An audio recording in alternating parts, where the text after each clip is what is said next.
Got some rafters up here that they're screwed and nailed into the top plate, but the inspector said he wants some truss screws in there because right now when you have the OSB on there, it's hard to get the hurricane ties in there. You could get, there's different ones you could get in there, but the truss screws are going to be relatively easy to do.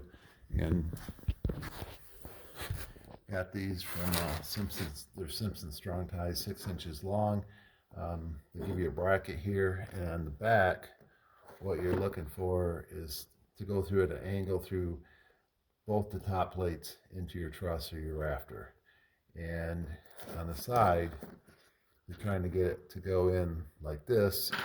First couple of these I really had to fight with to get the screw to want to go in at the right angle. So I just went in here and would go like that, and then just got myself a small pilot hole, barely in there at all, just enough to get the angle right. And then